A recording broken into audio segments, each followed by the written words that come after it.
우리가 지금 열왕기상의 말씀을 계속해서 살펴보고 있는 가운데 있는데요. 지금까지는 솔로몬 왕이 하나님 앞에 어떤 기도로 기도를 했는가에 대해서 살펴보아 왔습니다. 그런데 오늘 읽은 말씀에서부터는 이제 솔로몬 왕이 이스라엘 백성을 향해서 하는 말을 오늘 본문의 말씀 가운데서 기록하고 있습니다. 이전까지는 하나님께 기도하는, 하나님 앞에 드렸던 기도의 내용이 기록되어 있다고 한다면, 오늘 본문의 말씀은 이제 이스라엘 백성을 향해서 했던 솔로몬 왕의 말을 기록하고 있는 게 오늘 본문의 말씀입니다. 먼저 솔로몬이 백성들을 향해서 한 내용이 있는데, 그 솔로몬이 무슨 말을 했을까요? 하나님을 찬송하라, 그렇게 얘기했습니다. 이스라엘 백성들아, 이스라엘 백성들이여, 우리 하나님을 찬송합시다. 하나님을 찬양합시다. 이렇게 찬양하자고 권고하고 있는 것이죠. 왜 하나님을 찬양하자고 했을까요? 하나님이 찬양을 받으시기에 합당하시기 때문이죠. 하나님께서 어떠한 일을 하셨기 때문에 찬양을 받으시기에 합당하십니까? 바로 우리 이스라엘 민족에게 평화를 허락해 주셨기 때문입니다. 이스라엘 민족에게 태평성대를 허락해 주셨기 때문에 그 은혜를 생각하며 하나님께 찬양하라, 이렇게 말씀해 주고 있는 겁니다. 그 옛날 하나님께서는 이스라엘 민족에게 은혜를 베풀어 주시고 평화를 주시겠다고 약속하셨습니다. 누구에게 그렇게 약속하셨나요? 모세에게 약속하셨다고 솔로몬 왕이 표현하고 있습니다. 하나님께서 모세에게 약속하시기를 이스라엘 민족을 이끌어서 가나안 땅으로 드릴 것이고 그 땅을 차지하며 그 땅을 누리며 살게 할 거라고 모세에게 약속해 주었는데, 그 약속이 흐지부지 돼버려서 없었던 걸로 하자, 약속을 실컷 했는데 공약인데 공약이 아니라, 공적으로 약속한 약속이 아니라 허무하게 살아버진 빈 공약이 되는 것처럼, 정치인들의 그런 헛된 약속과는 달리 하나님께서 모세에게 해주셨던 그 약속은, 그 약속이 온전하게 이루어진 것을 솔로몬 왕과 이스라엘 모든 백성들이 목도하면서 하나님을 찬양하자. 왜? 하나님께서 약속하신 것을 그대로 이루셨기 때문에 그 이루신 것을 보면서 하나님을 찬양하자고 권고하고 있는 것이 바로 오늘 본문의 말씀입니다. 그 옛날 이스라엘 민족이 애굽 땅에서 종살이를 했었습니다. 종살이 하는 가운데 이스라엘 민족 가운데 무슨 소망이 있었겠습니까? 무슨 희망이 있었을까요? 아니요. 일어나면서 야, 오늘 신나게 살아보자, 오늘 재밌게 살아보자, 그런 마음으로 일어났겠습니까? 아니에요.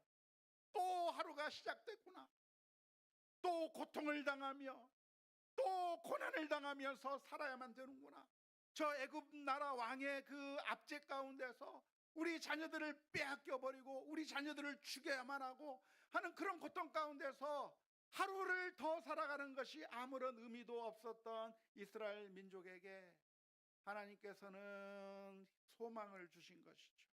적과 꿀이 흐르는 땅, 저 가나안에 하나님께서 인도해 주실 것이다. 그 옛날 너희 조상 아브라함과 이삭과 야곱에게 해주셨던 그 약속대로 이 민족을 가나안 땅으로 인도해 주실 것이라고 약속해 주었는데, 정말 그 하나님의 약속처럼, 약속 그대로 이스라엘 민족이 지금 가나안 땅에 정착을 했고, 그리고 왕정을 만들어서 사울 왕에 이어서 다윗 왕이 세워지게 되었고, 그리고 솔로몬 시대에 이르러서 이제 전 세계에서 가장 뛰어난 나라 강대국을 이루게 된 다음에 이 모든 것을 이루게 해주신 그 하나님을 생각하며 찬송하자고 이야기한 것이 오늘 솔로몬이 이스라엘 민족을 향해서 해주었던 말씀입니다. 이러한 모든 것을 누릴 때 찬송하는 것이 당연합니까? 불평하는 게 당연합니까? 찬송하는 게 당연한 것이죠. 왜 솔로몬은 찬송하자고 했을까요? 왜 찬송을 권고하고 있을까요? 찬송하는 것이, 그것이야말로 하나님의 은총을 온전하게 누리는 방법이기 때문에 그렇습니다. 우리의 기쁨은 어떻게 완성이 되는가? 우리의 행복은 어떻게 완성이 되는가? 그것은 우리의 기쁨을 표현하고 나타내고 감사로 발산하고 찬양으로 드러낼 때 우리의 기쁨이 완성이 되는 거예요. 찬양이 고통인가 하면 찬양이 고통인 사람들이 있어요. 어떤 사람에게는 찬양이 고통일까요? 노예들에게 말하기를 너희 주인을 찬양하라 그러면 노예들이 찬양은 하겠지만 마음속에 기쁨이 생겨서 찬양하는 걸까요? 아니요. 억지로 하는 거예요. 그 찬양은 고통스러운 찬양이에요. 주인을 찬양하라고 하는데 마음은 내키지 않아요. 억지로 하는 찬양이기 때문에 그 찬양은 아무런 힘이 없어요. 군인에게 말하기를, 군사들의 그 군인들에게 말하기를 찬양하라고 하면 그 군인들이 신나게 찬양하겠습니까? 아니요. 힘들어 죽겠어요. 군생활이 너무나도 힘들어요. 그 상황 가운데서 찬양하라고 하면 찬양하는 게 너무 힘들어요. 그런 사람들에게는 다 찬양이 고통이 되는 것이죠. 하지만 성도에게 있어서 찬양은 무엇입니까?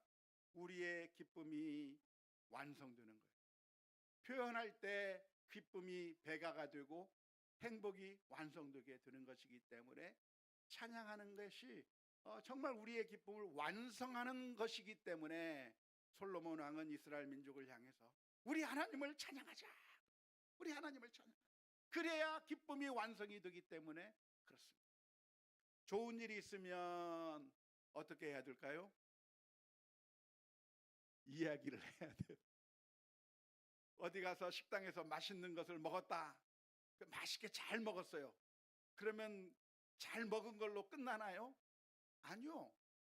잘 먹은 것만 가지고 끝나는 게 아니라 먹고 와서 잘 먹었다고 사람들한테 이야기해야 행복이 배가 되는 거예요. 완성이 되는 거예요. 이번에 어디 갔더니 음식이 정말 맛있더라. 어디 가서 커피를 마셨는데 커피가 정말 맛있더라. 이야기를 해야 기쁨이 완성이 되는 거죠. 우스갯소리로 누가 만들어낸 이야기인데 어떤 목사님이 있었습니다. 그 목사님이 늘 교회에서 예배도 인도하고 설교도 하고 해야 되는 그 목사님인데 어느 날 짜증이 났어요. 오늘은 교회 가기 싫다. 오늘은 설교하기 싫다. 어떻게 내가 교회를 빼먹을 수 있을까? 이렇게 해가지고 목사님이 거짓말을 했어요. 내가 아파가지고 내가 오늘 교회 못 가겠다고 얘기하고 그 목사님이 어디를 갔냐면 골프장에 갔습니다. 그래서 열심히 골프를 치는 거예요. 천상에서 난리가 났어요. 하나님과 천사들이 보면서 아니 저 목사가 하나님의 말씀을 전해야 될 저 목사가 거짓말하고 교회도 안 가고 골프장 가서 주일날 저렇게 골프를 치고 있구나. 정말 천사들이 난리가 난 겁니다. 그런데 하나님께서 그 골프 치는 목사님에게 어떻게 해주었냐면 탁 쳤는데 홀린원이 된 거예요. 홀린원. 홀린원이 뭔지 아세요? 대단합니다. 수준이 높습니다. 한 번 쳤는데 그게 쫙 날아가지고 딱 들어간 거예요. 그러니까 옆에 있던 천사들이 깜짝 놀라가지고 하나님 저 못된 목사님에게 홀린원의 선물을 주시다니 이게 웬 말입니까? 항의를 했어요. 그랬더니 하나님께서 가만 놔둬봐라. 근데 그 목사님이 홀린원을 해놓고 어디 가서 말을 못하는 거예요. 골프장 가서 내가 홀린원 했다는 얘기를 못하는 거예요. 그게 고통이에요. 고통. 왜? 떠들어야 행복하거든요. 말해야 행복한 거예요. 우스갯소리로 누가 만들어낸 이야기인데 의미가 있는 그런 우스갯소리가 아닌가 싶습니다. 요즘 심혜경 전사님 미국 다녀와가지고 얼마나 자랑하는지 몰라요? 듣기 싫죠? 그래도 들어주세요. 왜냐하면 그게 기쁨이 배가가 되는 거예요.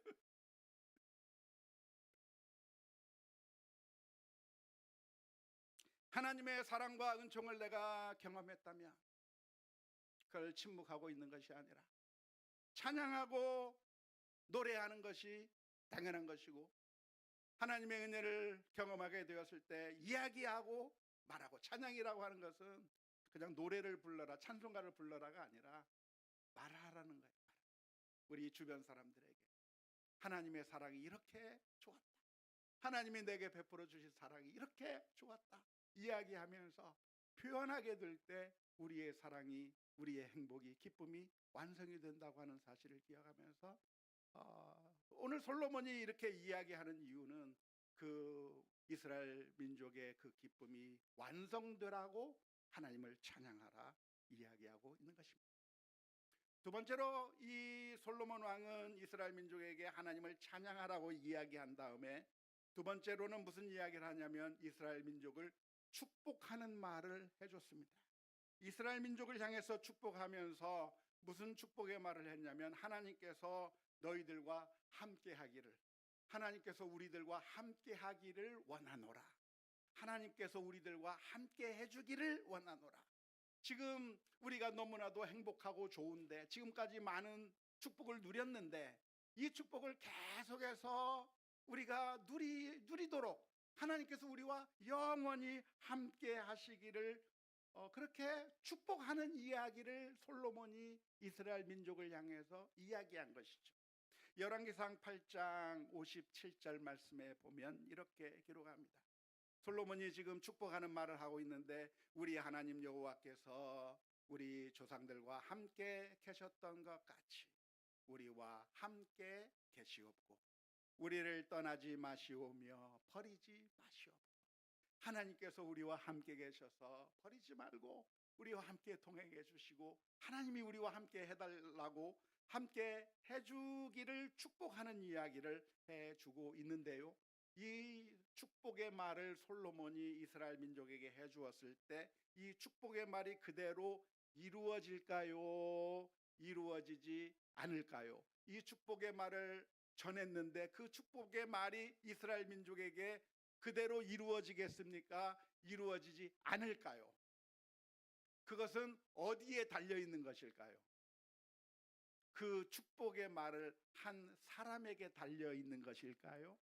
그러니까 지금 동네에 지나가던 어떤 한 사람이 축복한 이야기가 아니고, 그냥 아무 이름도 없고 별로 실력도 없는 그런 사람이 지나가다가 그냥 던진 축복의 말이 아니라, 솔로몬처럼 높은 곳에 있는, 정말 권력을 가지고 있는 최고의 높은 위치에 있는 솔로몬이 이 말을 했기 때문에 이 축복의 말이 효과가 있게 전달이 되는 것일까요?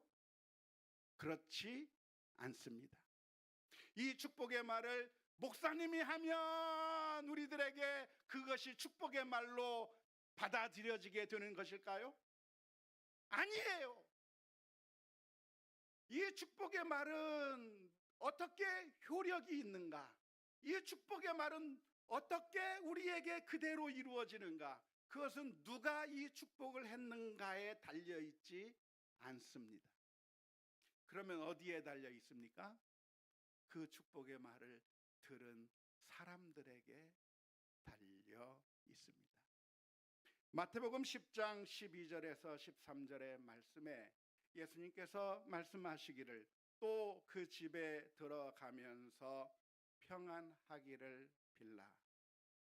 그 집이 이에 합당하면 너희 빈 평안이 거기 임할 것이요, 만일 합당하지 아니하면 그 평안이 너희에게로 돌아올 것이니라. 축복의 말이 효력이 있는 것이 어디에 달려 있다는 거예요? 축복의 말을 하는 사람에게 달려 있다는 거예요? 축복의 말을 듣는 사람에게 달려 있다는 거예요? 듣는 사람에게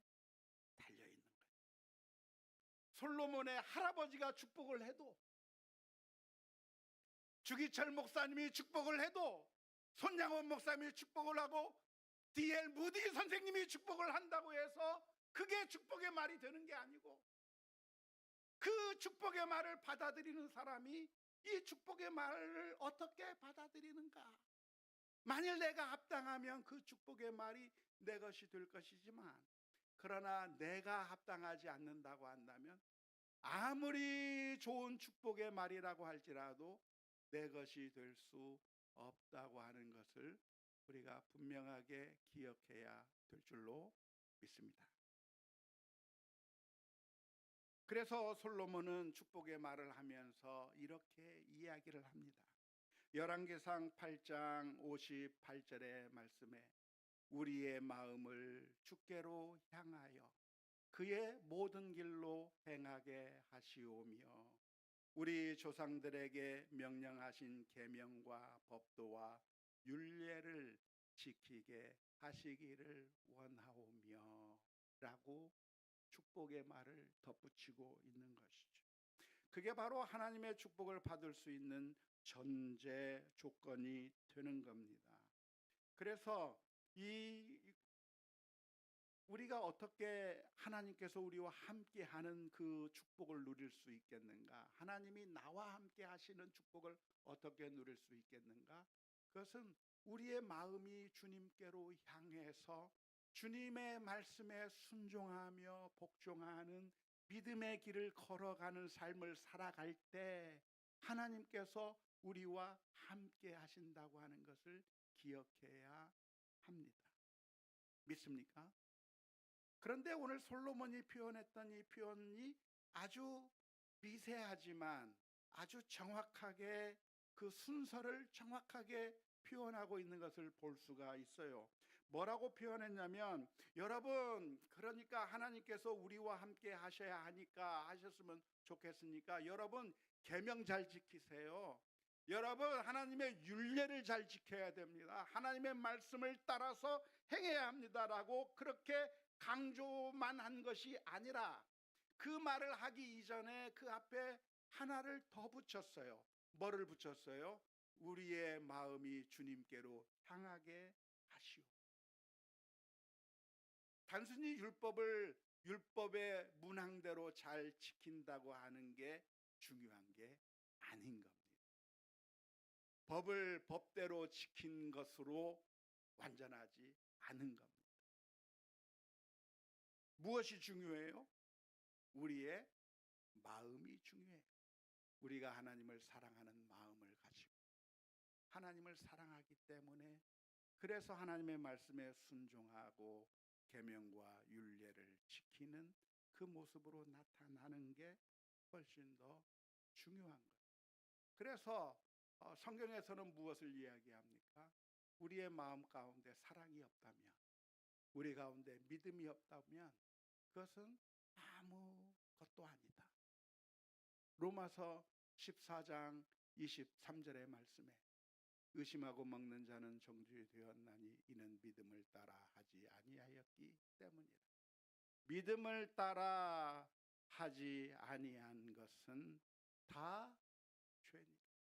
우리의 마음이 먼저 하나님을 향한 믿음으로 사랑으로 채워져 있어야 거기서 자연스럽게 하나님의 말씀에 따르는 게 나오는 거예요. 누군가를 사랑해 보세요. 그러면 어떤 반응이 나옵니까? 그 사람이 좋아하는 걸 하고 싶어 해요. 사람이 좋으면 그 사람이 좋아하는 걸 하고 싶어 해요. 그런데 그 사랑의 마음이 없으면 억지로 그 사람이 요구하는 것을 억지로 최소한으로만 따라서 할 수밖에 없는 것이죠. 열왕기상 8장 61절의 말씀에서 이렇게 표현합니다. 그런즉 너희의 마음을 우리 하나님 여호와께 온전히 바쳐 완전하게 하여 오늘과 같이 그의 법도를 행하며 그의 계명을 지킬지어다. 그게 축복의 길이라고 하는 사실을 믿을 수 있기를 주님의 이름으로 축원합니다. 우리의 마음을 하나님께로 향하는 것이 그게 하나님과의 관계가 지속되는 것이라고 하는 것을 기억해야 될 줄로 믿습니다. 안타깝게도 이스라엘 민족은 그 점에 있어서 실패를 했습니다. 솔로몬 왕 자신이 먼저 실패를 하고 말았습니다. 하나님을 사랑하고 하나님만을 온전히 사랑하고 그래서 하나님의 말씀대로 순종하며 살아가야 되는데도 불구하고 솔로몬 왕은 그의 마음이 하나님에게서부터 나뉘어져 버렸고 그래서 이방 신전들을 세우면서 하나님에게서 떠나기 시작하다가 결국 파멸의 길로 갈 수밖에 없었던 것이 솔로몬의 모습이고 어쩌면 그게 우리들이 늘 유혹을 받는 모습이라고 할 수가 있습니다. 그래서 오늘 우리 모두에게 예수님이 필요한 것이죠. 예수님께서는 그렇게 늘 넘어지고 실수하는 우리를 위하여 십자가 위에서 피 흘려 죽으셨고 우리를 구원해 주신 주님이십니다. 그래서 그 주님의 은혜를 늘 다시 한번 바라보면서 우리를 회복시켜 주옵소서, 다시 우리의 마음이 하나님께로 향하게 해 주옵소서 기도하는 가운데 우리의 삶이 회복될 수 있는 귀하고 복된 인생들이 될 수 있기를 주님의 이름으로 축원합니다. 그리고 오늘 뒷부분에 가면 솔로몬은 이런 축복의 말을 한 다음에 엄청난 양의 제사를 하나님께 드렸다고 하는 이야기가 본문 말씀에 기록되어 있습니다. 솔로몬이 화목제의 희생 제물을 드렸는데 소가 몇 마리나 되는 소를 희생 제물로 바쳤죠? 22,000마리. 양을 몇 마리나 잡아서 하나님께 바쳤죠? 12만 마리. 많아요, 적어요? 엄청 많아요. 12만 마리. 세상에 12만 마리면 우리 주차장에 그 양을 다 데리고 있을 것보다 부족하겠죠? 그럴 것 같아요. 엄청난 12만 마리의 양들과 22,000마리의 소를 잡아서 하나님께 희생 제물로 드렸는데 며칠간 드렸다? 14일간 드렸다고 기록하고 있습니다. 왜 이렇게 많이 드린 걸까요? 왜 이렇게 엄청난 제사를 드렸을까요? 제가 생각하기에는 온 이스라엘 민족과 함께 먹고 마시고 축제를 벌이기 위해서요. 개인의 희생 제사라고 한다면 양 한 마리로 충분하겠고 소 한 마리라도 충분하겠지만 지금 온 이스라엘 민족 전체가 하나님께 제사를 드리고 그 제사라고 하는 것은 단순히 이거 다 하나님이 다 잡수시라고 드리는 게 아니고 제사를 드려서 나온 그 고기들을 온 이스라엘 민족이 함께 먹고 나누면서 하나님께 기쁨의 잔치를 벌이기 위해서 이렇게 보인 거죠. 마음이 있었기에 가능한 것이고 우리가 숫자에 감동받을 필요가 없어요. 숫자에 감동받을 것이 아니라 이 모습에서 볼 수 있는 것은 솔로몬이 적어도 이 순간만큼은 하나님께 어떤 감사의 마음을 가지고 있었는가, 그리고 어떠한 마음으로 이러한 일들을 진행했는가를 보면서 우리 자신의 모습도 되돌아보아야 할 것입니다. 오늘 우리들의 삶 가운데서도 하나님께서는 우리들을 인도해 주고 계십니다. 하나님께서 우리를 사랑하실 뿐만 아니라 부르짖는 자에게 은혜를 베풀어 주실 것을 약속해 주셨고 우리의 삶 가운데서 항상 떠나지 아니하시고 지키시겠다고 말씀해 주신 그 하나님 앞에 우리가 서 있습니다. 그 옛날 솔로몬과 이스라엘 민족들이 하나님을 찬양하면서 그리고 함께 희생제사를 드리면서 그래서 정말 축제의 그런 시간을 보내고 그리고 하나님께 감사하는 시간을 가졌던 것처럼 오늘 우리들의 삶 가운데서도 하나님께 예배하고 찬송하는 가운데 하나님께서 때마다 시마다 주시는 그런 놀라운 은혜를 우리 모두가 다 누릴 수 있기를 주님의 이름으로 축원합니다.